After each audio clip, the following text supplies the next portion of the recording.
અંકલેશ્વરમાં કોસંબડી ગામની પેન્શનર વૃદ્ધાને રિક્ષામાં આવેલા ગઠિયાઓએ કોસંબડી ગામે છોડી દેવાનું કહી રસ્તામાં જ સોનાની બંગડીઓ કાઢી લઈને ફરાર થઈ જવાની ઘટનાએ ચકચાર મચાવી છે।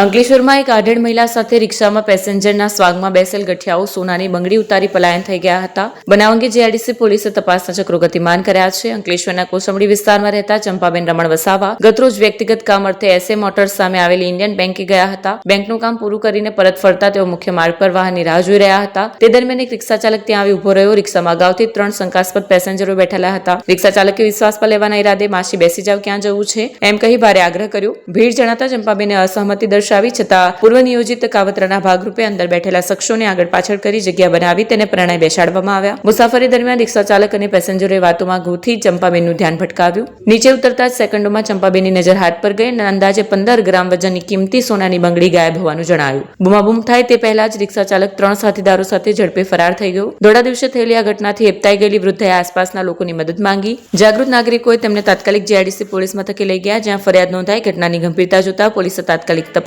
શરૂ કરી છે અને ઘટના સ્થળ તથા રિક્ષાના સંભવિત રૂટના સીસીટીવી ફૂટેજ ચેક કરી રિક્ષા ગેંગના સાગરીતોને ઝડપવાની કાર્યવાહી હાથ ધરી છે।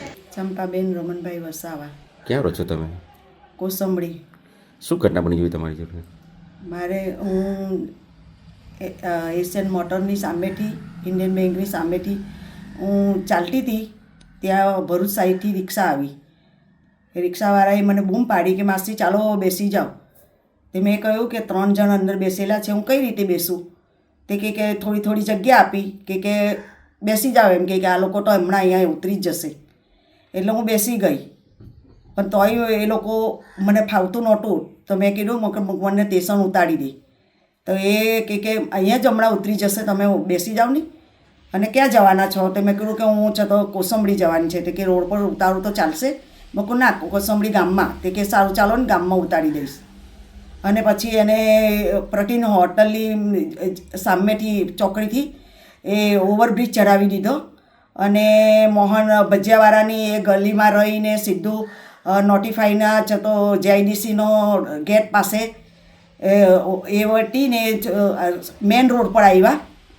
અને મેન રોડ પરથી મને એ જ રિક્ષાવાળો કહેવા માંડ્યો કે માસી તમે તો ઉતરી જાઓ, તમને ફાવતું નથી।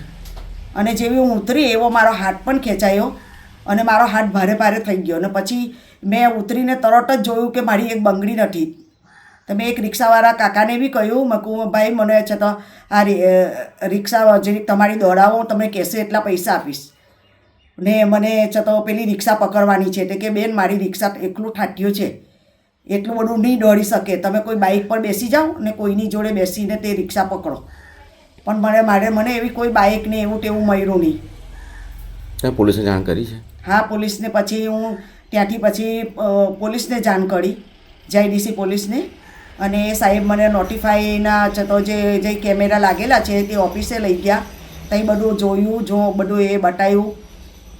અને પછી મને સાહેબે એવું કહ્યું કે બેન એમ કે અમે પૂરતી કોશિશ કરીશું અને મળશે તો તમને નંબર લીધેલો છે તે ફોન કરીશું। કેટલાની બંગડી ગઈ છે તમારી? મારી 15 ગ્રામની બંગડી ગયેલી છે। 15 ગ્રામની બંગડી છે, 1.5 તોલાની।